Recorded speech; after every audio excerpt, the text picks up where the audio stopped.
කරන්න පුළුවන් වේද කවදා හරි? බෑ. ඒත් බෑ. හා? ඉතින් ඒතර කෙල්ලෙක් යාළු වෙන්නේ නැති වෙයිනේ මල්ලි. අවන්න නැහැ කෙල්ලෙක් ඕනේ නැහැ ජීවිතේට. ඇයි ඕනේ නැත්තේ? ඇයි කෙල්ලෙක් ඉතින් ජීවිතේට තනියම ඉන්න පුළුවන්. තනියෙන් ඉන්න පුළුවන්ද? කොහොමද තනියෙන් ඉන්නේ? තනියම ඉතින් මගේ පාඩුවේ මගේ විදියට ඉන්නවා. හැමදාම ඒක කරන්න පුළුවන්ද? පුළුවන්. දැන් ඉන්න විදියට. ඇයි ඔයාලට ඔච්චර කෙල්ලෙක් එපා කියන්නේ මොකද්ද ඔයාගේ ජීවිතේට උණු අසාධාරණේ? නෑ කෙල්ලෙක් හිටියාම නීති වැඩි කොහෙවත් යන්න බෑ යාළුවොත් එක්ක ඒකයි.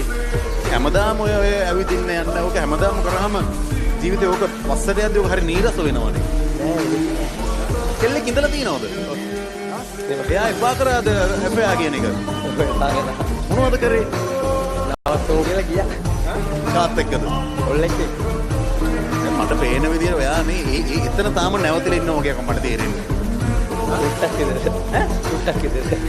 අර නරියම් විදි තිත්තයි කිව්වා වගේ ඒ කෙල්ල නැත්තම් කවුරුත් එපා කියන තැන දින්නේ. ඔව්. හැබැයි තාම ආදරයක් තියෙනවා හිතේ.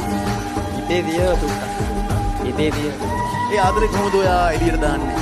එළියට දාන්නේ නැහැ ඉතින් කරගෙන ඉන්නවා. ඉර කරන් ඉන්න එපා. ඉතින් එළියට දාමු අද තමයි හොඳම දවස. දැම්ම කියලා වැඩක් නැහැ. දැම්ම කියලා වැඩක් නැහැ. දැම්මහම වැඩක් වෙන අවස්ථාවක් තියෙනවා. නෑ? එන්නේ නැති වෙයිද? නෑ ආයෙ ආය ආවොත් ආයෙ આવුත් බාර ගන්න. මාර ගන්නවා. හා?